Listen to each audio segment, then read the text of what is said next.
The Shining is one of the greatest horror movies ever made, but how well do you know it? Let's see if we can recount the entire film, scene by scene, in this episode of Movies from Memory.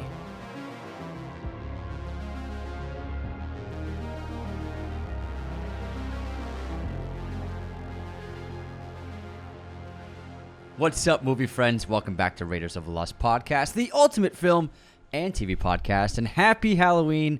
Tomorrow is the big holiday. I hope you dressed up. James and I are in our own costumes. James, you are a Flaming Hut Cheetos bag. Yeah, I just want to make sure everyone know I haven't always been a giant bag of Flaming Hut Cheetos, but today I am. Today you are. This is a costume. It's not real. But yes, I am a giant bag of Flamin' Hut Cheetos. The details are great. I mean, it looks like a real bag of Cheetos. And it looks phenomenal, although I'm already immediately regretting this decision because it's hot in here. Yeah. The only pocket of the hot only air. ventilation is my arms.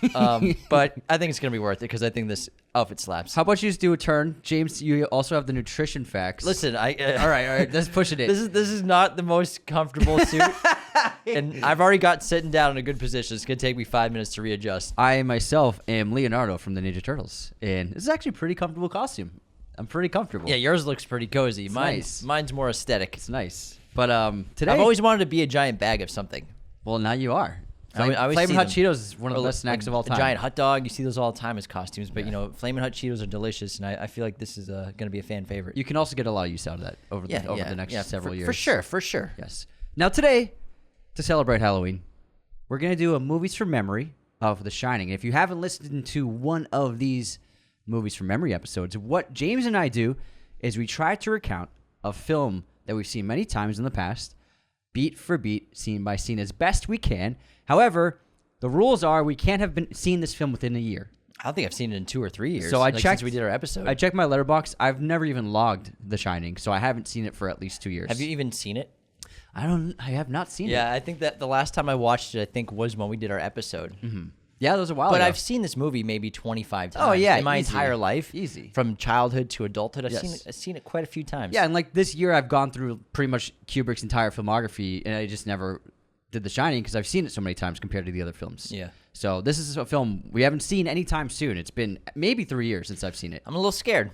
We'll be fine. Nah, once we get into the flow of it. Yeah, I always feel anxious before You were these nervous ones. about Goodfellas, and we got it done. I was nervous about Batman. I'm always nervous and anxious about the movies from memories because I want to impress everybody. Also, your headband for your eye mask, the eyes are so far apart, it looks awkward. My eyes are touching like the inner edge, and then there's just empty space. It looks like your eyes are on the side of your face. It makes me look like it's a tripping bozo. me out, man.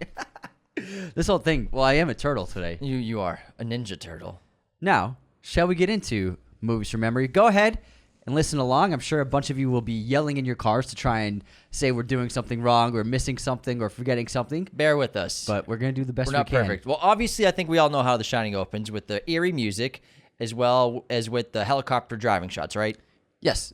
Helicopter driving. Yeah, so it's a helicopter shot of a car driving. Okay, Yeah. okay, I got it. They meant like the helicopter was driving. No, it's a helicopter shot of them driving. And Well, first we get the helicopter shots of nature first. We don't even see the car yet. It's just nature? Yeah, it's just nature. It's the lake. It's a bunch of mountains. So nature's driving. It's nature driving. The helicopter shots famously used at the end of Blade Runner as well. And this goes for a while until we see the car.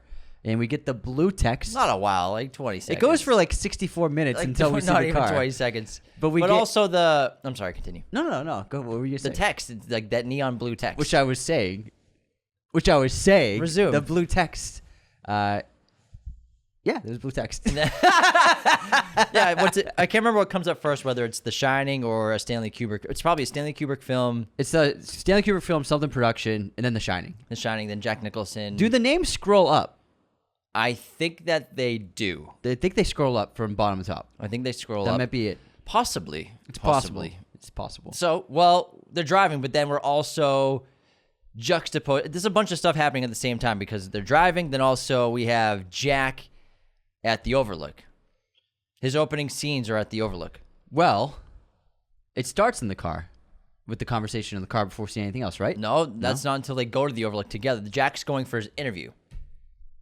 Jack, this is before that. Jack goes to to the interview with what's his name? Ullman. So Ullman, he's yeah. I don't know if they show him like parking or anything. So we see the driving, and then we finish the title credits, and then it shows the wide exterior of the Overlook. Yeah, I think like in the car handheld. And it's no snow yet because it's still the end of the end of fall. Yeah. Snow's coming, but it's green grass and stuff. And winter is coming. Winter is coming, and everybody working there is clearly getting prepared for their time off from work. That's not till later, man. That's not till later. You're when right. he brings You're Wendy. right. You're Come on, right. man. You're right. So You're right. yeah, let's set this up. So Jack gets to the Overlook. He's waiting in the lobby. This is when he's famously. That's the music.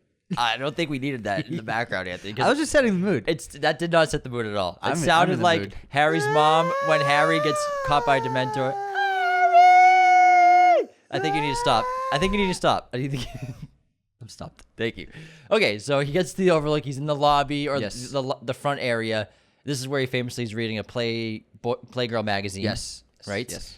And then he's shown, I think he asks for Mr. Ullman.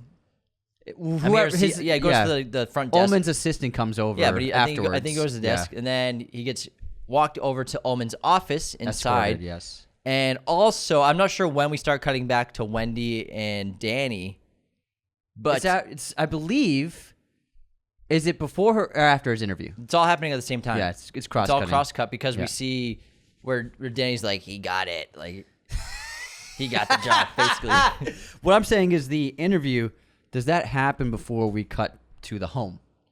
With Wendy. No, because so it's happening. Okay, so the interview's happening with Ullman. Yes. Ullman's talking about how like, oh, thanks for That's what- coming. yeah. But let's get to this first, where he's talking about how I just want it's a pretty simple job. You just have to heat various parts. The other guy's sitting at the chair. Yeah, you have to heat various parts of the Overlook Hotel. Keep up on maintenance, and it's about. Are you sure? We have to ask questions. Are you sure you can handle? 3 months of solitude. Some people get a little cabin fever, get a little wacky. 3 months of peace and quiet's all I need. I'm a writer. I'm outlining a new writing project. Yeah, that's perfect. Yeah. Something like that. But then he also has to say, and Jack, I have to warn you. A few years back, we had an incident. I don't know if they told you up in New York, wherever they live, but we had a caretaker who killed his entire family with an axe. He went crazy up here in the woods. And Jack's just like frozen for a second. He's like, that's a pretty good idea. What does Jack say? He says something. No, I didn't. He's like, oh, no, I didn't hear about that Yeah. or something. Insane. But also, this is being cross-cut with Wendy and Danny. In the apartment. Because Danny and her are in the apartment. They're like watching TV, eating a Watching sandwich. cartoons. And Danny's in the bathroom.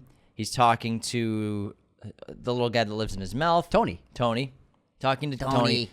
Well, do you think Dad will get the job? He already got it. He got it. He's already got the job. And then at some point during the interview in this process, we don't see him. He passes out or something. Yeah, he passes out. And then we just are. The next time we see him, he's with the doctors in his bedroom with him and his mother. Yes. And he's being checked on, and they say to rest. And Wendy says she's going to come back with some food for him, like a snack for him in a little bit. And then Wendy and the doctor go into the living room, and they have a chat. And Wendy lights up a cigarette and starts talking about Jack and Danny. And she brings up when Jack accidentally hurt Danny. Dislocated his shoulder. Because Danny had thrown his stuff all over the study floor, all of his papers and stuff. And Jack was pissed off, and he grabbed him too hard. That's the thing you do with a child 1,000 times. It was just an accident, and One momentary slip in power and force. muscle, like pound per square inch per square inch, something like that. Yeah, That's something like Jack that. says. Yeah, Jack says something exactly. And she says that, and then the doctors look at her like, "What the fuck? What?" Like Wendy's passing it off like it's nothing, and the doctor's like, "Oh fuck." Oh, but also the doctor asks to speak with Tony. Remember? Yes. Can I speak with Tony? Tony doesn't want to talk right now, basically. And she talks about Tony, his imaginary friend, how he's been around. And also, and then this is then also cross-cut back to Jack, who's calling Wendy, and Wendy answers the phone. I think this is when Danny says, he got the job. And then he's in the bathroom, and then she's answering the phone. she That's answers correct. the phone, Yes. and she's like, oh, babe, sounds like good news. You must have got the job. yeah, hey, I'll be there in like an hour, like a day or something like that. Yeah. I need to stay here for like another half a day. He doesn't even say, yes, I got the job. I'm really excited. But he's like, yeah, anyways, on with the rest of my day. I'll see you eventually. And then I believe the next sequence is them driving all up together, right? Yes. We don't even see Jack coming home. It cross dissolves right into them driving Up the hills. And we have the stories where first of all, Danny's like, Dad, I'm hungry. Well, you should have had your breakfast. And Jack's just like, he's got this maniacal smile, like he's 1 second away from driving them off the road. Hey, isn't this where the Donner family got trapped a few years back? What's the Donner family? Plane crash, and they ate each other to survive. Cannibals. You know what a cannibal is? Yeah, I know what a cannibal is. I see it on TV. You see that, honey? You saw it on the television. Well, you should have had your breakfast.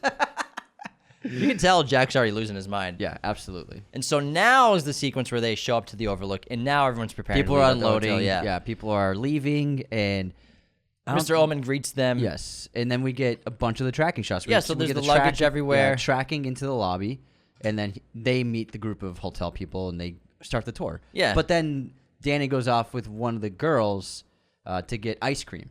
No, or is it with, it's with Halloran. It's Halloran. Yeah. Halloran yeah, takes him man. to get ice cream. No one takes it. But what happens before that is the eerie stuff. So Jack and Wendy are being shown around. Yes. And then also Danny goes and sees the game room, I believe. Yeah. The game room's over there. So he goes by himself to the game room while Jack and Wendy are getting a tour and those great tracking dolly shots, which are so iconic in this movie, the super wides, tracking with them along all these different large rooms. And then the halls and the kitchen. And then Danny's in the game room. He's playing darts, right? Yes. He's like doing that thing where he's like he pumps, like fist pumps like 3 times, and then he throws the dart. Fist pump, throws the darts. And then I believe this is the first time he sees the girls, right? He sees the twins in the doorway. Yeah. Right in front of the doorway. Do they say, come play with us? No, they don't say anything. He just turns around, they're there. I believe so, yeah. I don't think they say anything. Anyways, and then I think someone comes to get him. Or then he gets reunited with his parents when they're inside the ballroom, I believe. And Wendy's like, Yeah. She's talking about hey, the hon, it looks interior. like you really throw a nice party up in here, huh? She does a little spin. And then Halloran. Ullman says there's no booze on site. Yeah. No alcohol at all. Everything's taken away. And then, oh, don't worry, Jack's sober. Yes, that's Something where like we, yes, that. That's And then where we get that. I think that's when Halloran shows up. Yes. And then he takes them to the kitchens. Daddy, how about you come with me and get some ice cream? And so Halloran, not yet. Halloran takes Wendy and Danny to the kitchen area. Yes, while yes, Jack yes, continues things with Ullman.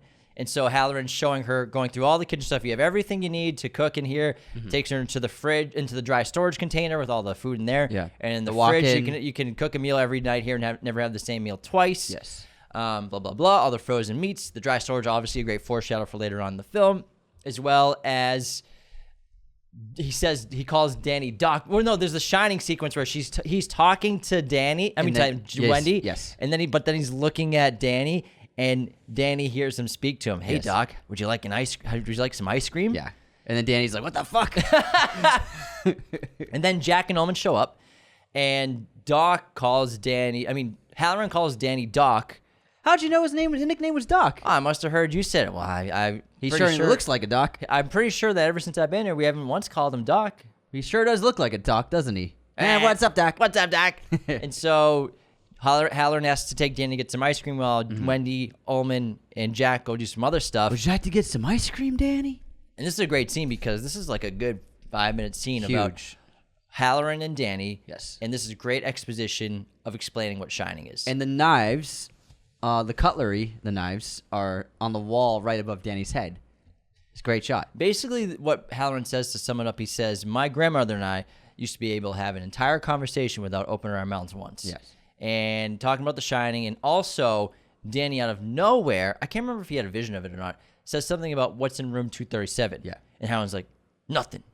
There ain't nothing in room 237, and you have no business going in there. I believe he had a vision of it earlier in the film, if I remember correctly. Yeah, maybe. Or maybe he just knows. Wait, no. He just brings it up out of the blue, I think. I don't think he's seen it, Not but he yet. knows it. I don't think so yet. Now that just that he's there, he knows about it. Yeah. All right, and then... But then he explains what shining is Yeah. in some kind of way where all sorts of things shine. Buildings shine, people shine, objects shine. Sometimes the things from the past shine. and only some people can see these things and shine back. So we get an idea of what this ability is. And doesn't he ask Halloran if he's afraid of the hotel or something? Are you afraid of the hotel? Doesn't he say something about bad stuff happening here? No, I'm not afraid of it. Yeah. I can't remember. But they talk about room 237 for a little bit. And then I believe they all get reunited. And also, while that's happening, what happens is Ullman is showing them the quarters of where they'll live, their apartments, basically. Yes. He's showing Wendy and Jack their apartment, shows them Danny's bedroom. It's one perfect size for a child. Shows them the Perfect size for a child. And then they all get reunited near the lobby area, right? After this, are they outside walking, and then we hear about the burial ground in the parking lot? I don't remember. They're walking past. Yeah, and he also brings up the maze. He brings up the burial ground. Yeah, in the maze. Yes. So this whole place was built on an Indian burial ground. He says that when they were during construction, they were often raided by indigenous tribes. Yes. That's a good point. Brings up the maze. It's a wonderful way to spend an hour or two. Yeah, if you make sure you give yourself an hour or two to get lost and find a way out. Yeah. Yep. Then I think they take over the Overlook. I think then we're just cut to them. They've been living there for a bit. It's probably they've been there for like a week or two. Yeah. I think this is when the sequence opens up with Wendy making breakfast. Yes. Bringing it to Jack in bed, and we have that mirror shot of Jack dunking his bacon in the eggs, which I did this morning. It was great. Dunking bacon and eggs. He says, "I love it here. This is like the." I can't remember what he says, but he says she's like, "Isn't it great here?" I love it. Yeah, that's what it is. What do you think you're gonna do today? You gonna do any writing today? Maybe, basically. And Danny's enjoying himself. I think this is him riding around the hallways. Before it's scary. Yeah, I think he stops. I think he's riding around and stops at room 237. But then he drives off, rides on. He stops and he looks back and then he panics and goes forward more. He rides off. Yeah, and then also I think we're cross-cutting also. Just more time spent. I believe there's maybe a TV sequence. Wendy does the radio. Wendy, radio eventually, check. Getting there. Jack writing at his office. He's not crazy yet, but he's actually typing things out. But he's probably started typing his madness already. Definitely, yeah. I think he's already been insane. Mm-hmm. Oh, this is gonna be a hard episode. Yeah, man. no, we got this, bro. Hard. As well as we got this. Yeah. So they've been living there, montage kind of stuff. Also, Wendy, here it is. Jack starts playing with the tennis ball. Yes, throwing it off the walls in his study or his big giant office in the big front lobby area. While he's throwing the ball off the walls, Wendy and Danny have their first trip in the maze. They're walking around the maze. They get geared up with their clothes, their winter clothes. They go in the maze, right? Mm-hmm. And Jack's just walking the halls, just throwing the tennis ball up and down off the ceiling and floor. He's having fun, yeah. He's not having fun. He's bored. He's bored as hell, yeah. He's losing it. He's not having a good time at all. You're right. And then he stumbles. I think this is where they're in the maze. He stumbles on the maze, and then he walks over to it and looks over the model maze. Yeah, the model maze. He looks down, sorry. and he sees them walking inside of the maze. It's that super slow push in. Yes, and then it cuts to them in the maze, and Danny and Wendy are taking turns, wrong turns. They get stuck, turn around, have a little giggle. They make it to the center. With the benches. Yes, with the benches, yeah. Yeah. And then, but that's when we get the first Kubrick stare. I guess not the crazy one. The crazy one. The first one is looking down at the maze. Yeah, but not the crazy one where he's just like not yet. Madness. It's still he's just not like quite. Curious. Not quite. Also, is this where there's a cross dissolve with the tire that happens earlier in the film? With the tire? Necktie.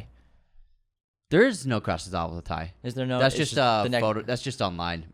So the necktie is just a reference to the maze. Yes, then? Yeah. People just zoom in on it. Just an aesthetic yeah, reference. There's no close up of it. Okay, so whereas we got them settled in. I think we're doing pretty good so far. Yeah. This is gonna be harder than I thought it was gonna be. I think this is where the radio stuff happens with Wendy because I think she makes the first call. What I think what's happening is Wendy's now starting to take over Jack's responsibilities with the Overlook because Jack's just not doing it. Yeah. She's the one like turning on heating in specific areas. She's in the boiler room. I think that's when she makes first contact. She makes first contact with an officer in the nearby town. Just checking in. Over and out. Also, I think it's starting to snow now. Yes, starting to snow. Transition into the winter season. Yes. As well as Jack. I think around this time is when Jack's typing and Wendy makes him a sandwich, and she brings him the sandwich, and this is where he gets upset and stops typing.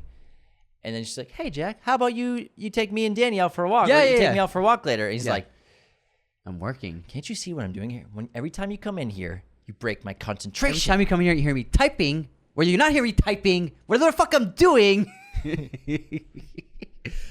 think we're there. Yeah, I think we're pretty much there. She's trying to have like a cute date with him. Yeah. And he's like, get the fuck away from me. Why don't you start by getting the fuck out? That's right. How about you start now and get the fuck out? Get the fuck out. When you hear me typing, when you don't hear me typing, just don't come in. And she is so taken aback. And one of my favorite details of the scene is while he's typing, and he doesn't look at her, but he senses her coming in. And so what's he do before she makes it to the desk? He rips the page off the typewriter because he doesn't want her to see it, obviously. Big swing, like, and he crumbles it up and throws it away. Get a lot of writing done today? Yep. Yep. He's just so impatient. I think it's worse than being impatient. Yeah. He's losing his mind. Yeah. He's Every absolute time batshit crazy. Okay, we're in a good spot. We're in a good spot. I think we're doing well. So, what's going on with Danny around this time? This is where Danny's going to do more exploring. What happens, I think this is the ball rolling. He's wearing the Apollo sweater. Yeah. Playing with some toys on the On the carpet. rug. Yeah. And I think this is when the ball rolls to him. Ball rolls to him. Comes near the toys. He looks up, no one in the hallway. And so he picks up the ball. And then he walks down the hall. Is that what happens? Is he walks? And then it's either that or... No, I think... Well, or at this point, when does he ride his bike? Here's the thing. I think he walks to room 237. No, he parks outside room 237 and touches the There's doorknob. there's a scene. He rides to 237, and then Kubrick gets a shot of the door with the key in it, and it says 237 on the key chain thingy. And then Danny's in the background, the key's in the foreground, and he approaches the door. And he it's like he's about to open the door, but he reaches his panics. hand out to grab the doorknob, but then he freaks out, goes to his tricycle, and rides away super fast. Yes. Looks back and riding away. It might have been that earlier scene when he first goes near room 237. Mm-hmm. But what's happening with the family? I think maybe is Jack going to the bar yet? That's after a fight. The bar's after the fight. Okay. So is the bar after when she disrupts him in his concentration? I think the first time he goes to the bar might be when she accuses him of hurting him. Okay, possibly. that's what it is. Okay, so we're not there yet. So we haven't done the Danny riding through the hotel first. Maybe I think that's probably what This is a big sequence is. Yeah, about here. This is when he's doing the circles. On the hardwood, on the rug, left turn, rug, hardwood, rug, hardwood, left turn. No right turns at all. Right turn. Thanks. And then he's riding, stops, looks back. No, he stops and the girls are in front of him. Is it the girls first or is it the bathtub first? I think it's the girls first. Okay, so then this is a different scene. Mm-hmm. The girls might be after the ball. Come play with us. Maybe. Yeah, let's try and sort it out. So there's two similar sequences of Danny riding and encountering a ghost, right? Which comes first, the old lady in the bathtub or the girls? Does he actually go into he goes into room 237, right? Yeah, That we don't see it. We don't see him go in. That's but- after the girls because that's when Wendy accuses him of hurting Danny. Okay. And then remember he's got the bruise on his neck. That's the bathtub stuff. So okay. the girls so are first. the girls are first, and he's riding down the hall, and then he stops because he just sees the girls there, standing there. Exactly. Yeah. And he's like, "Huh?" And they're Come like, play with us, "Come play Danny." with us." And this is actually it's like one of the best jump cuts ever. The jump cut is when it's the same shot, or just the same angle of the same shot. They're standing there holding hands, and then cut, same shot, a little bit wider, and they've been axe murdered. There's blood everywhere. Their dead bodies are caked in blood and slashes, and they're just corpses on the floor. And Danny's wide-eyed, silent screaming, like shaking with his mouth open and freaking out. This might be the first time we have the elevator with blood too. He gets a flash of that, yes. Because I believe that happens pretty early in the movie, like around the halfway point. So let's say that this is the first time the blood elevator shot is revealed. Freaking out, seeing the girls, and then he gets in the tricycle and rides away. Yes. Right? That sounds about right. I think to me. that's right. I believe that's right. Okay, so let's sort out what's happening next. So I think it's probably when... I think we have another scene where Wendy asks him, do anything... she asks how writing's going. Did you write anything? Did you get any ideas today? Lots of ideas. Not any good ones. But where would that scene be? In the morning. No, but where? I think it might be after the girls. Where? I mean, the location. Oh, it's in the apartment. In the apartment? It's in the apartment. Possibly. But also, I think what happens also next is that scene where Jack wakes up. Yes. And he's in his bathrobe, and he's just sitting on the edge of his bed. Yeah. And Danny walks in because he asks if he can play with a toy or something. I can't remember. Mm-hmm. And then Jack says, come here. And he puts him on his lap. He says, I love you. You know I love you, right? I love you. I love you more than anything. I'll do anything for you. And Danny says, I'd never hurt you, right? Does Danny say, would you hurt mom? Are you going to hurt me and mommy? Danny asks him something about hurting them. I think you're right. And that's when Jack says, I'd never hurt you. I love you guys more than anything. I would never hurt you. Love you forever. And then, but Jack's just so creepy. And Danny's so like off-put and scared of him. Mm-hmm. But he does ask him, are you going to hurt me and mommy? Because I think that works after he sees the girls, because he knows the girls were killed by their dad. After he sees them, that's why he asks Jack if he's going to hurt them. Forces a hug as well. Yeah. And also, I believe, this is where I think Snow's starting to pick up. Does Wendy call the police station again around this time? Yeah, I think so. That's when there's the big storm about to happen. Yeah, and in that scene, she says all the power's out or something like that. And that he said, I think it's a good idea that you keep your radio on at all times now. Mm-hmm. Yeah, I think you're right. Something like that. Yeah, that's at the beginning of the snowstorm that is impending, for sure. Okay, cool.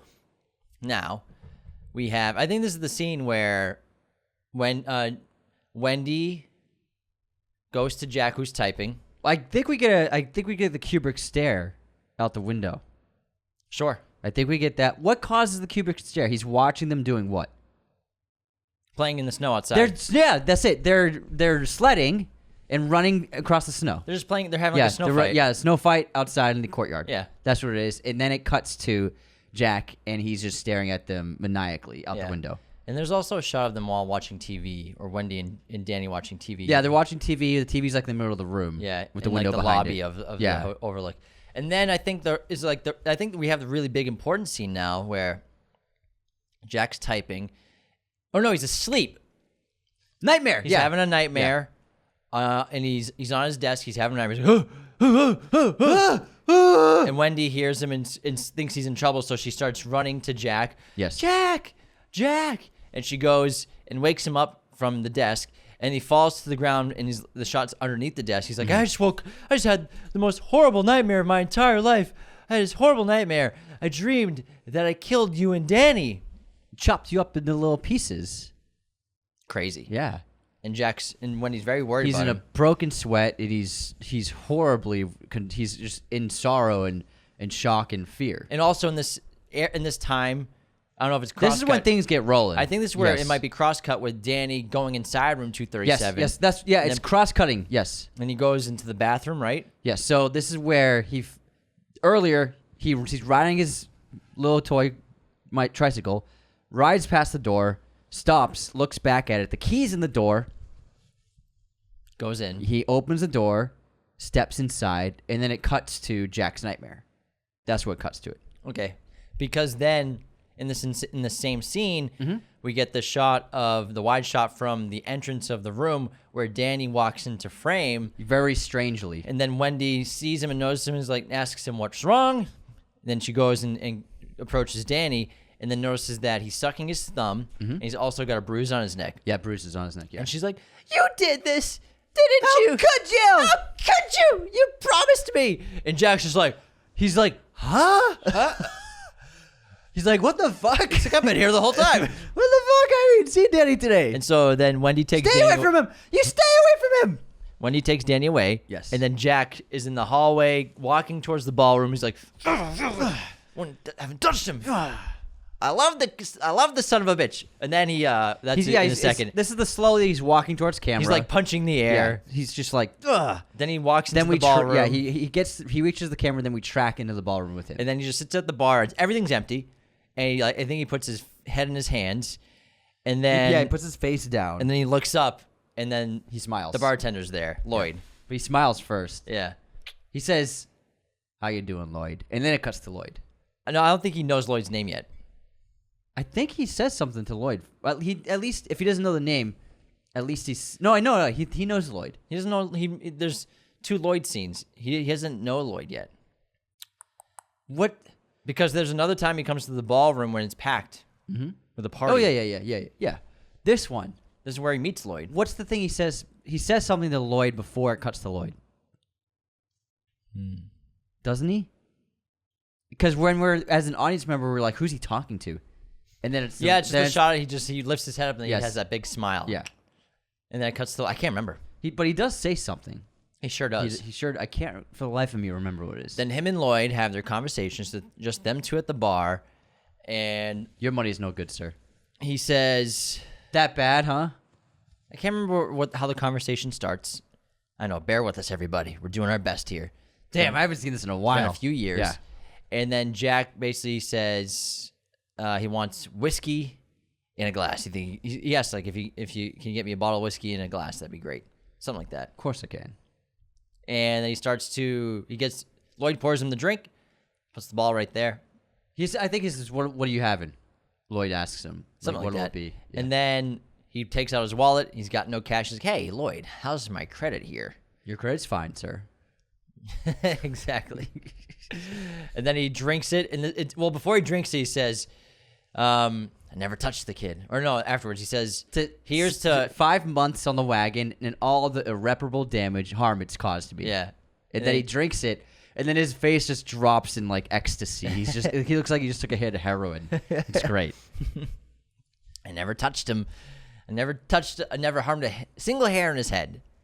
I love the fucker. Just one time where the kid laid my shit everywhere. And that's where he says the miscalculation in pressure pounds per square inch. For pressure. Yeah. Yes, it is. That's exactly what it is. So this is the first bar scene with Lloyd. Yeah, and Lloyd pours him another drink. And then he says, best bartender this side of the Mississippi. Right? Best bartender in town. Best bartender on this side of the Mississippi. Something like that, yeah. And then also, I can't remember exactly how this conversation goes, but I know how it ends. Mm-hmm. Wendy comes into the ballroom with a bat. Jack, there's someone else. There's someone here. There's a crazy woman. There's a crazy woman in the hotel room. What's the rest of the Lloyd conversation? I just told you. I can't remember. Hold on. We can figure it out. All right, let's see if you can figure it out. So Lloyd, he's blah, blah, blah, talks about the kid, the memory, and no, it's nothing too big yet. The next bar scene is the big important one. Yeah, I think that that's most of it. I can't think of. Yeah, because then Wendy comes in. Yeah, and Lloyd's gone. He's not there anymore. And then she says that. Then Jack looks at her and says, "What the fuck are you talking about? Are you fucking insane?" But he's like acting drunk, but he's not drunk. You know what I mean? He's technically acting crazy. Yeah. Okay, I think we nailed that. And she's just like, she tells him the room number and begs him to check it out. And then we're with Wendy and Danny inside their apartments. And I believe Jack comes back and says, "There's no one there." Yeah, I went to room 237, just like he said. Well, we see him do it first. We see him go to room 237. Big scene. Okay, you're right. Explain it, please. Jack goes to room 237. The door's cracked open. He pushes it in. He pushes it open and slowly steps inside. It's that green tile room. And then there's a bathtub across the room, straight ahead. The bathroom curtain is drawn, and there's a silhouette. There's clearly a silhouette of a person, and Jack's like, "Oh, holy fucking shit, it was real." And it's like, that's his reaction. And he's kind of scared. And then the silhouette's hand reaches to the edge of the curtain and slowly opens it to reveal a beautiful naked woman. And Jack's Nice. look of fear, Jack's look of fear turns to, oh yeah. And this woman stands up from the bathtub, and he's like, oh, it's on. She steps out of the tub and slowly approaches him and walks right up to him, and they both just stare at each other, and Jack's smiling. And then she puts her hand on him. Yeah, she just approaches him and then starts kissing him. Yeah. And then he starts kissing her, and he's got her hands around her back, and he's just having a ball. But then...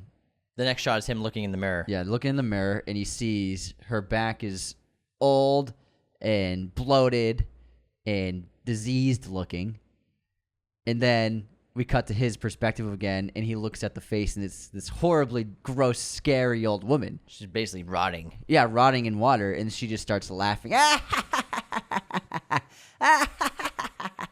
and Jack right. backs up in fear. He's like, oh my God, and he runs out, and she keeps laughing. He slams the door closed. Takes the key. Yeah, takes the key and runs away.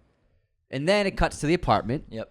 Danny's being comforted by Wendy, and Jack enters the apartment, and Wendy's like, what happened? Did you see? He's like, yeah, I looked. There's nothing there. Nothing at all. It was empty. Cool. I agree. Clearly lied to her.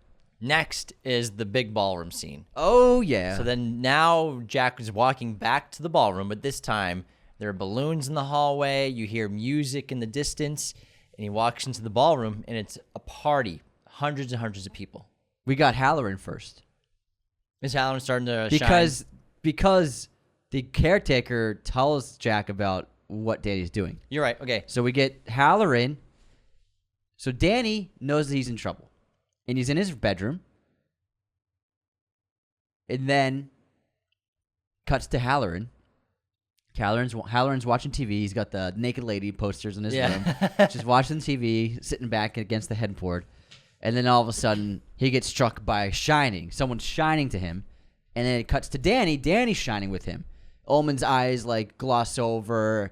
And he's Halloran's eyes just gloss over. And he's being told by Danny basically I'm in trouble. Shit's going down.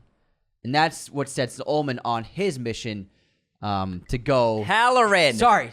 What did I say? You keep saying Ullman. Sorry. This is what sets Halloran on his expedition to go back to the Overlook. Not yet. First, he calls the police station. Yes. He calls the guys to radio, and they can't get a connection to them yet. Mm-hmm. They keep trying. They intend to call back later on. And then at some point, Halloran decides to start making his journey up to the Overlook. Yes.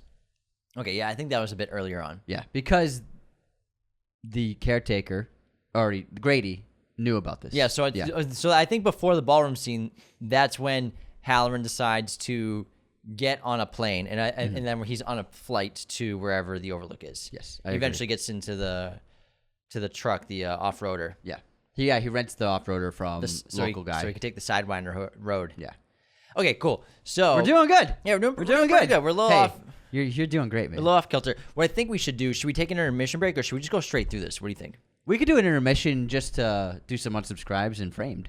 What do you think? Copy that. Let's do that. All right, we'll do a quick intermission because I forgot to write up an intermission. Yeah, so I want to stay with the movie because I don't want to lose my train of thought right now. Yeah. So before we continue, the very best way to support Raiders of the Lost podcast this spooky season is to become a patron at patreon.com/Raiders of the Lost podcast. Patreon's the best way to support the show because it helps pay the bills, helps Juno get his meow mix. If we didn't have patrons, Anthony would be face down at the bottom of a drain pool. Dead, probably.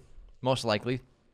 Also, Patreon, you get access to the ad-free version of every single episode, so you can listen to this episode ad-free. You get access to our Discord, weekly bonus episodes, as well as video messages, watch parties, all kinds of things happening on Patreon. Thank you to all of our patrons, past, present, and future. Another great way to support the show is to leave those 5-star ratings and reviews on Spotify and Apple. These ratings and reviews help us get seen by new people. They help us chart on podcast platforms. They add reputability to the show. We're at over 2,000 on both Spotify and Apple, which is crazy. Apple. We're at over 3,000 on Spotify. Damn. So we're trying to get those numbers up even higher. And at 4,000 Apple ratings, I'm getting a tattoo of Anthony's choice. So it's going to be a flaming hot Cheeto. If you want me to get a Flamin' Hot Cheeto tattoo, you better leave those 5-star What's ratings. the Cheeto guy's name? Chester. Chester. Yeah, it'll be Chester. Chester, the Cheeto guy. I believe, yeah. Don't forget to subscribe on YouTube. And also, another great way to support the show is just share us. Word of mouth is the best way for a podcast to grow. So share us on all platforms. Share your favorite episodes of Raiders of the Lost podcast with your friends, family members, anyone you know that loves cinema. This episode, of course, is sponsored by our friends at movieposters.com. The #1 place to get your posters online today. Be sure to use our promo code Raiders10 at movieposters.com to get 10% off your order right now. They have a huge selection of pretty much every movie and TV show imaginable in their poster library, and they even have all sorts of sizes, framing, and backlighting for your poster needs. It is spooky season. It's Halloween. Did you get yourself any spooky season posters? Any horror movie posters? From the classics to the modern ones? Your favorite movie monster? Did you get any? If you didn't, go to movieposters.com. They have a huge selection from the classics to the modern ones. Your favorite horror films. Everything your heart's desire as a film lover is at movieposters.com. So go there and use our promo code Raiders10 right now. And that'll always get you 10% off your order. Do it. Do it. Bacardi and Cola. You want to do Framed? Let's do Framed. Let's hop on WTF, Frame.wtf, where we I can't open my phone with my face right now. We have to guess what movie is shown by stills. Framed. So our first still on Framed for this episode, in this day, is a close-up of a manila folder with some files inside of it and a $10 bill on top of it. Clearly looks like probably 1970s film or sooner, and I currently have no idea. Probably someone's bribing. Yeah, someone's trying to bribe someone else. This is too hard. Yeah, I don't know. Looks Let's skip great, to the though. next one. All right, now we're in a close-up. Oh, I know it is. LA Confidential. God damn it. You got it. LA Confidential. Nailed it. Nice job, dude. Thanks, pal. Wow, that was fast. That's what she said. That's funny. All right, here's some unsubscribes. Oh, I'd love to hear these. All right, we got. Here you are. This is good. Dylan Waddle. I don't know which one of you butchered the pronunciation of the word omegle in Letterboxd 75 That was totally me. recap, but I came very close to unsubscribing because of this. Here's the link to the proper pronunciation. I hope this helps. I've never used the app. I think you called it omegaly, Something like that. but it's omegle. But yeah, you got roasted for it. Hey, I had never even heard of it, so at least you knew what it was. I've just seen it on like TikToks and Instagram Reels and stuff like that. Troop Vader on 75 Best Movie Monsters. Spike, it's Stripe, because of the stripe on his head. Unsubscribed. Gremlins. Still getting feedback for Still that getting one. roasted for it. And then, we just recorded yesterday, so that's all we have for today. Well, I have a great 5-star written review on Apple Podcasts. I would love to hear it. From Koosman. Koosman. Koosman. Koosman. Greatness! Exclamation point as their subject line. 5 stars. My favorite radio station shut down, and I was desperately looking for something to listen to and found this. Aw. This is a great podcast for a movie nerd like me. It's all I've listened to since April. They crack me up. They're the only 2 guys I know who like both The Shape of Water and Joker 2. They also like A Cure for Wellness. If they also like A Cure for Wellness, I will unsubscribe. I love A Cure for Wellness. But then I'll remember that everyone is entitled to their own opinions and resubscribe. Hashtag they put the suck in liposuction. They put the suck in liposuction. Koosman, sorry to hear about your favorite radio station shutting down, but I'm so glad you've been able to fill that void in your life with our show. We feel honored. I know we both do. Someone who accepts different opinions. That's nice. Koosman, thank you so much for that. That's really nice. All right. So, ready to get back into it? Yeah, I want to get back into it. So where were we? We were Halloran is on his way. But we missed a big scene before the ballroom. What? Does Danny do Redrum before the ballroom? I believe he does. Well, in the Redrum scene, Wendy's asleep, and he does it. He does do it. That's before the ballroom. Yeah, probably. So Wendy's asleep, and she wakes up to Danny screaming So Wendy's sleeping. Danny stands up out of the bed, grabs a knife and lipstick, and then he writes Red Rum on the door because they were both napping in the bed together.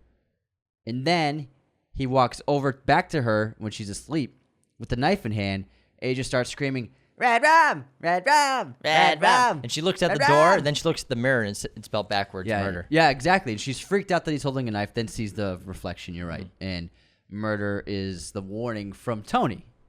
Copy. All right. And That's now, what we missed. So Halloran, he's on the plane, then he now is at the truck company where he gets one of the Bobcats, wherever they call him, to take the trip up Sidewinder. There's a horrible storm. It's really bad. And also, I believe at this point, Jack is sabotaging everything. I think he takes the batteries out of the radio. That's after the ballroom. Because that's after he makes the deal with Grady. Copy. Okay, so Halloran's traveling. You're great with Halloran. Driving up the road. And we see the accident. Yeah. He drives by an accident. 18-wheeler had crashed on top of a red beetle. Yep. And then we have... Okay, so what we were talking about earlier before the intermission was Jack walking down the ballroom hallway, balloons, music. He enters the ballroom. It's packed with people. It's a party from the 1920s, basically. Yeah. And then he goes to the bar, and Lloyd, his favorite bartender, is there. Yes. And so he gets another drink from Lloyd, and actually has cash this time. He's like, I got two 20s in my pocket, and I'm ready for tonight. And Lloyd says, no, sir, your money's no good here. Oh, well, Lloyd, I'm the kind of person who'd like to know who's buying his drinks. Yes, yeah. Let's just say it's coming from upstairs, sir. And Jack and Lloyd starts talking about his family and starts talking about his son. Yes. Saying that his son's becoming a bit of a nuisance. Or there's something that has to be done about them. Not yet. What are they talking about? I can't remember what they're talking about, but Grady's the one who talks about the son. So he gets a drink, and then Jack thanks him. He stands up from the stool and starts walking through the party, and that's when Grady bumps into him and spills that, like, creamy soda or whatever, dessert or whatever. It's a cocktail, Anthony. Cocktail, whatever it is, like a White Russian or something, all over Jack. And then he's like, oh, I'm so sorry, sir. And he starts brushing it off Jack. And Jack's like, hey, it's no problem. And then Grady suggests, oh, how about we step into the bathroom so I can dab this off better. Then we go into the red bathroom. Which is just a great location, great scene, and a great set. You know, the red and white is phenomenal in this scene. And then this is it starts with Grady, like he's patting. Oh, it's starting to come off now, sir. It's starting to come off. Yeah, he's got it. He's got the wet cloth and he's dabbing it off. And then, what's your name?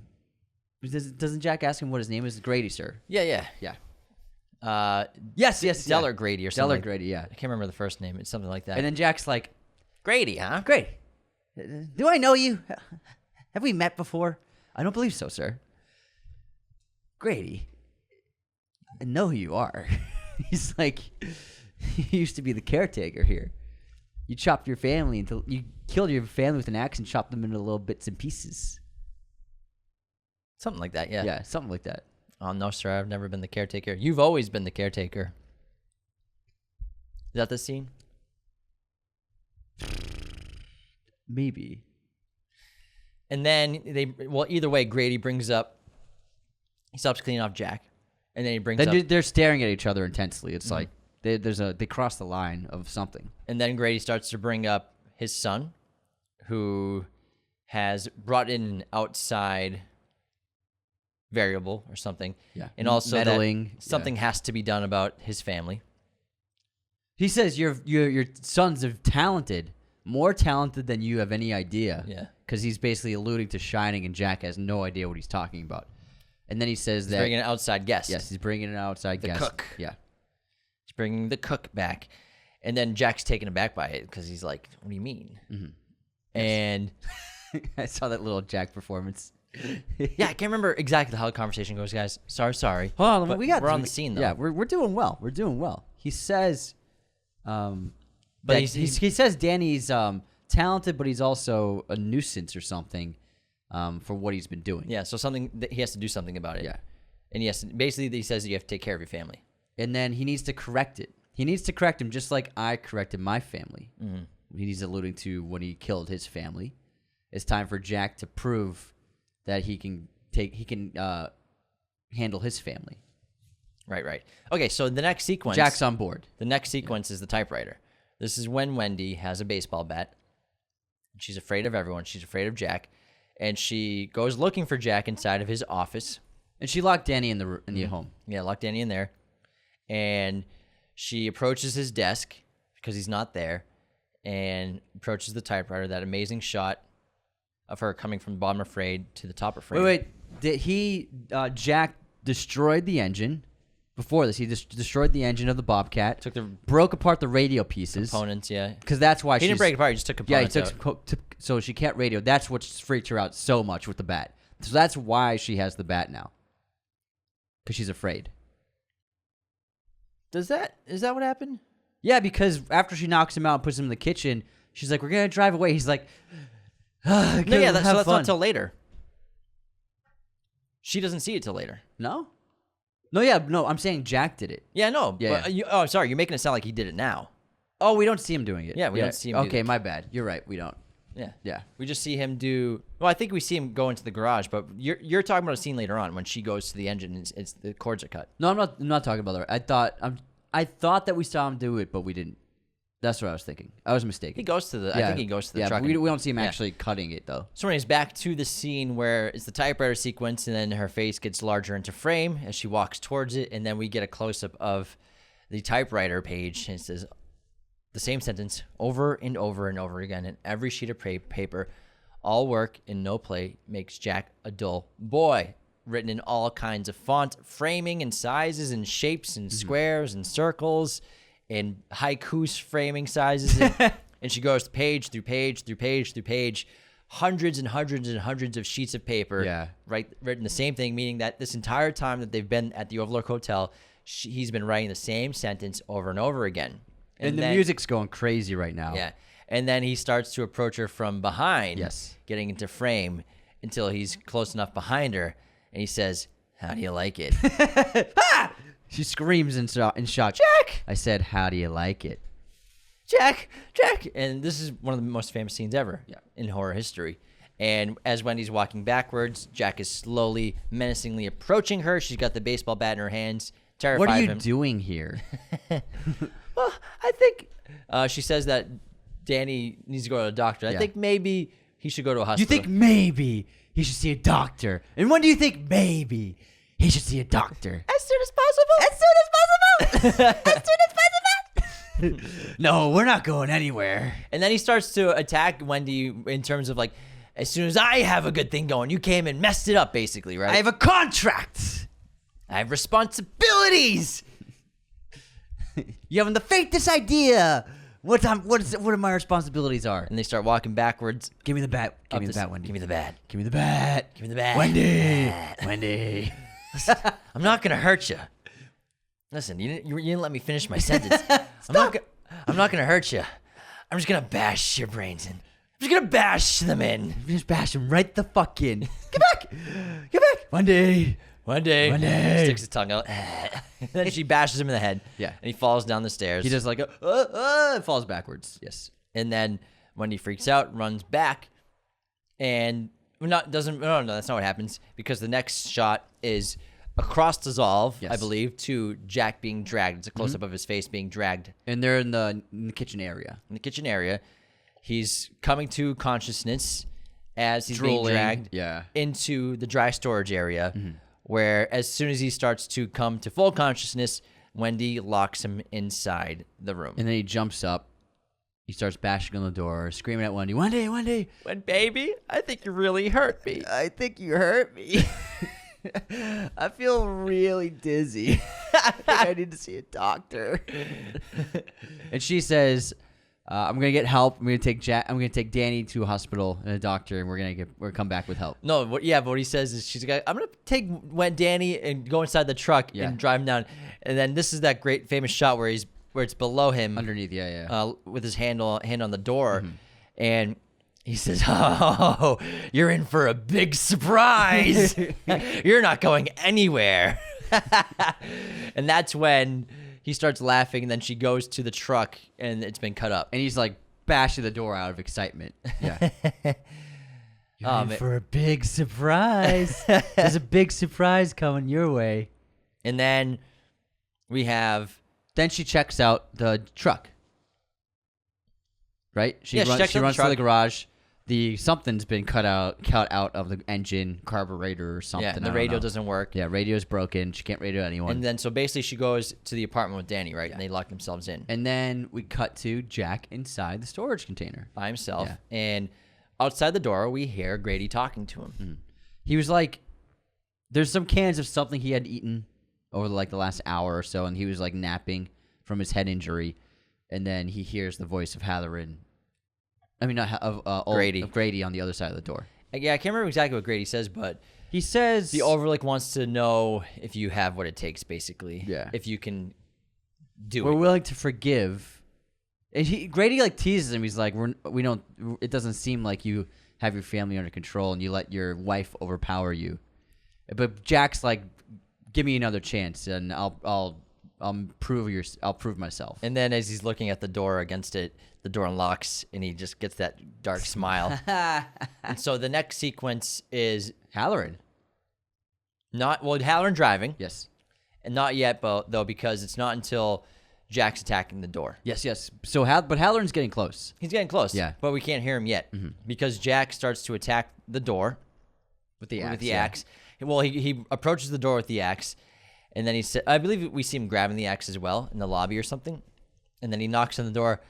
Little pig, let me come in, or I'll huff and I'll puff with my chinny chin chin.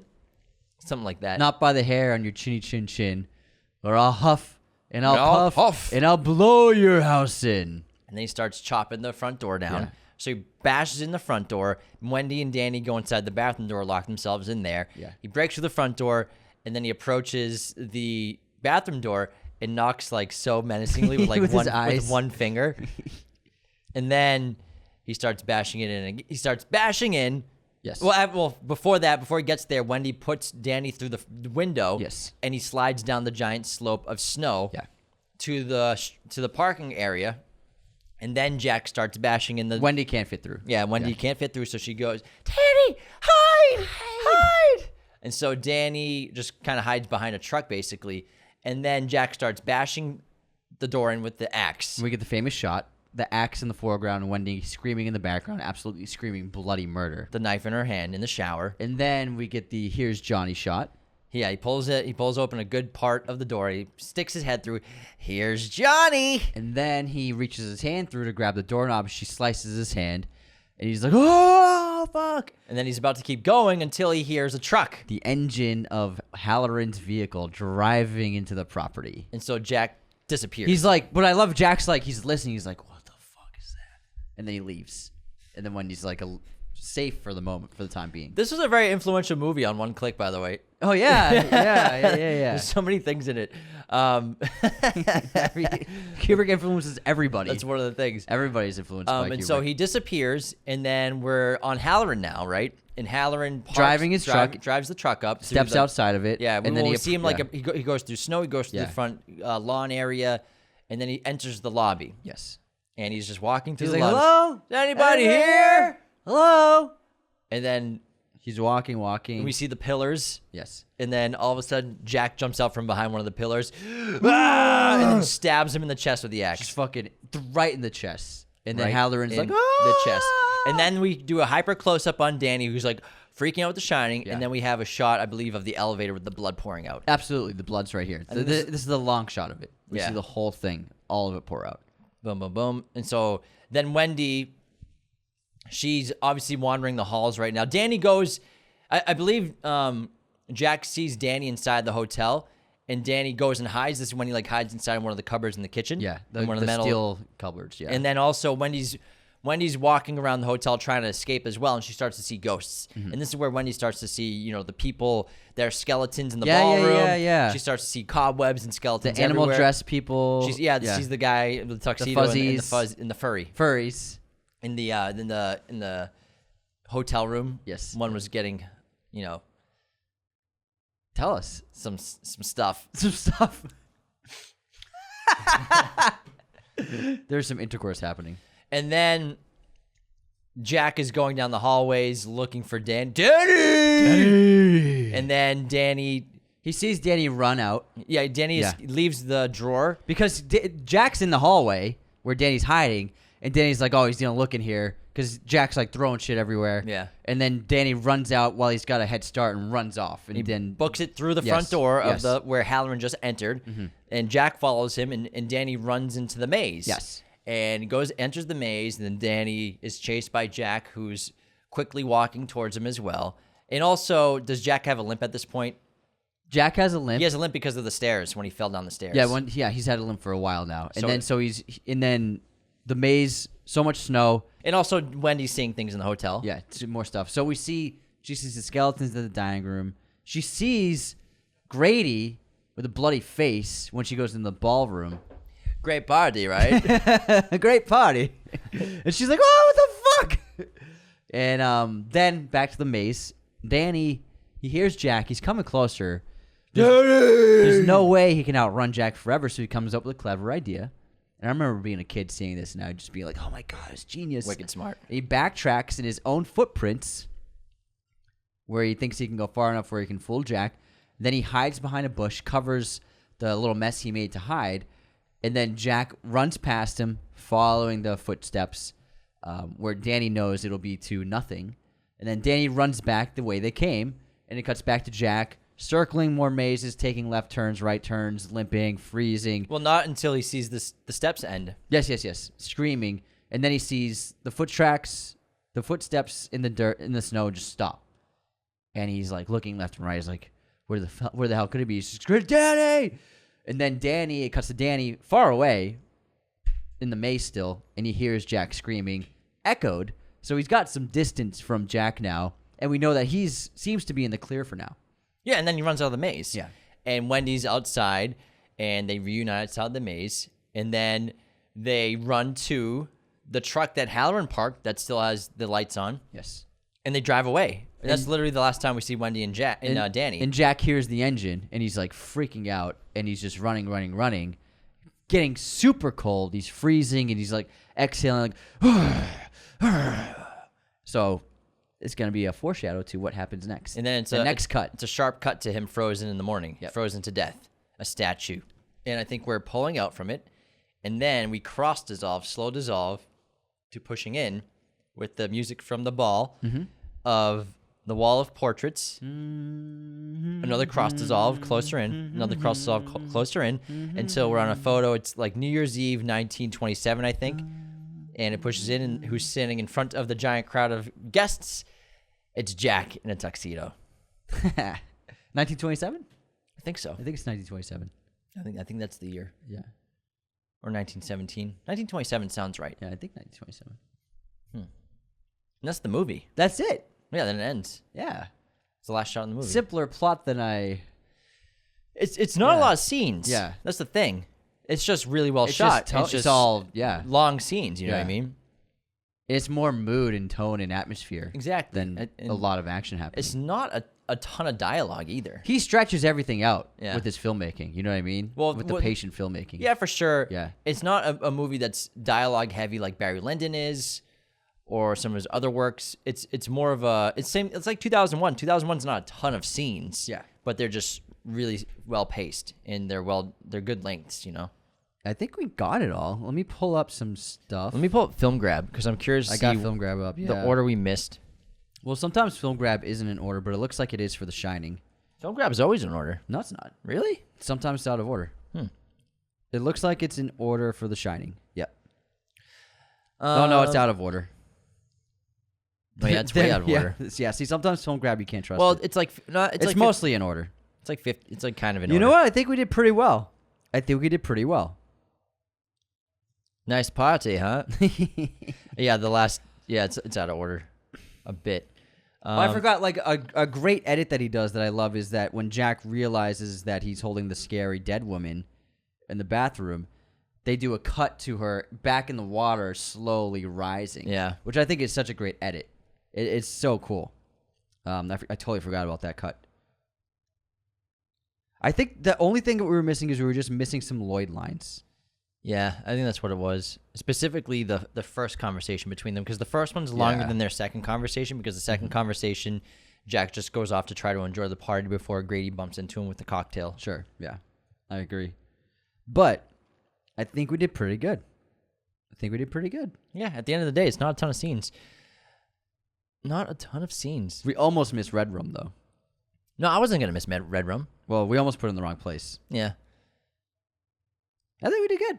I think so too, Yeah. man. We should be proud. I'm proud of you, man. I'm gonna watch it tonight. The Shining? Yeah. I mean, I haven't seen it in years now that I've realized. It's clearly been a while. For me, starting the episode was fine, but then once we got into the first to second act transition, I was like, oh, Yeah. what's next? The first half of the second act is tough with this one. That was a tough cookie to crack. The first act of the second half of the third portion. The first 10% of that, Yeah, it was tough. that was difficult. But we we did good. we got it, man. We got it. I'm pretty impressed. Man, I love The Shining so much. I feel like there was a few years in my life where it was my favorite movie. Oh, yeah, When I was a for teenager, sure. I was obsessed with The Shining when I was like 15, 16. I believe it was I watched it like 5 times a year. I was just so into The Shining. And then the first time I saw Room 237, that really great documentary about it was awesome. It was kind of like experiencing it for the first time because this is one of those movies that, even though it's made in 1980, it's still being analyzed, still being talked about, still being mystified at. And I think that filmmaking-wise, you know, it's when it comes from a technical standpoint, it's not like it's Kubrick's best work, but from a directing standpoint and storytelling, and when it comes to tone, atmosphere, and I think just direction, it's phenomenal. You know what I mean? There's not many movies that have the power and gravitas that The Shining has when it comes to those things for a movie, about really transporting you into a horror story. And, you know, you don't see that many deaths happen in the movie, but this eerie tone that Kubrick manages to capture with this movie, I think that's what's so enticing about this film, as well as the imagery. And this was a word of mouth legend. I mean, we grew up and The Shining was like the scariest movie ever, and it was so famous and so highly regarded. And you know, we grew up before it was like, what's its rating?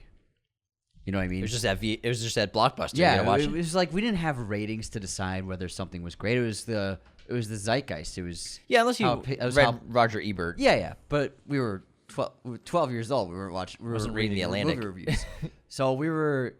It was really movies used to be spread just through interpersonal discussions, and this is a movie I remember just being a kid. I was afraid to ever watch it because it was so regarded as such a scary movie. Yeah, you'd see trailers of it or commercials featuring it. And you know, it would be referenced in something like The Simpsons. You'd be like, they're referencing The Shining. Twister. Yeah.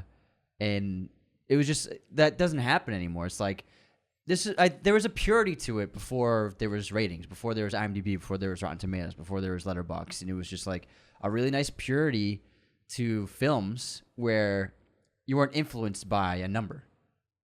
You know what I mean? And a movie critic, even if a movie critic loved it, doesn't mean that you're going to walk into a movie the same way you see like a million ratings on IMDb tell you what the number is. You know what I mean? Mm-hmm. So there was something about movies like The Shining growing up where it was just like it had this status and this incredible history behind it and reputation.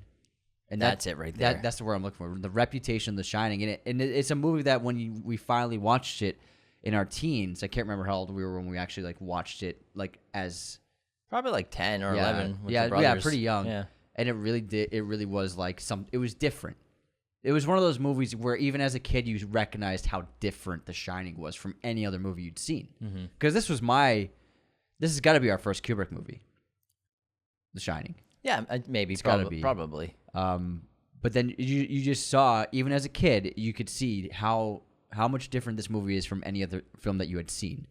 And that there was something really special about it, I remember. I think when you're starting your filmmaking or your film cinephile journey as a young teen or however young you are, you start with The Shining pretty early. Yeah, it's one of those early classics that you just, oh my God, this is cinema. And man, you gotta watch this without your phone on. Yeah, and with the lights off, man. It's the best way to watch them. That's the only way to watch The Shining. Yeah, I've seen it in theaters on just like re-releases. Yeah. It's just the best, man. It's such a great experience to see this on a big screen somewhere. Yeah, it's unbelievable. It really is one of the greatest films ever made. Yeah. And it would be the best movie on like any other filmmaker's filmography. But for Kubrick, it's like it's hard to even pick what his best film is. That's 2001. Yeah, it's 2001. Yeah, that's actually. Man, I watched Clockwork Orange last month. Clockwork Orange is amazing. Oh my God, man! The first 30 minutes of that movie is just absolutely insane. It's absolutely fucking crazy. I can't believe he did it. But this movie is so special. It's one of a kind. And this is something that this movie should never get any kind of remake ever. Oh, you know they will. They better not. They will. Roland Emmerich's gonna. After he taints Lawrence of Arabia, he will. My God. Damn. Well, I mean, Dr. Sleep was they did a little remake in it. Yeah, it was cool to see the sets. It was cool. Revisit it. Yeah. New actors. It was nice because it was good. It was good. I like Dr. Sleep. Flanagan did a good job. Pretty solid. You know, when they announced it, I was like, "Fuck that!" But then I was like, "Oh, it was actually pretty good. They did a good job. Pretty good sequel." Yeah. Obviously, it wasn't one that didn't have source material because it did. Dr. Sleep, the book, versus just making sequels to horror movies that don't have sequel source material and just mining an IP for all it's worth. But I think that The Shining special, I think you should never touch it. The original. Yeah, and I mean, it went 40 years without a sequel, and it was so iconic because of that. Yeah, and it's what's so cool is other filmmakers revisiting The Shining, not just Flanagan with Dr. Sleep, but also Steven Spielberg with Ready Player One. Yeah, visiting the Overlook himself. Great sequence in that movie, and one of the best parts, maybe the best part of that movie. It might be the best sequence. It might be. I think it's you're so right. entertaining, so fun, being in there. You never seen The Shining? The character doesn't know about the blood elevator and trying to get on the elevator. It's really awesome. So I'm sure for Spielberg it was a delight to be able to revisit that, or not revisit, but to visit The Shining. I had never read the book, so then when we watched it in theaters, I was like, "Oh my God, this is insane! I can't believe what's happening." I was very giddy when that sequence was starting. It was really cool.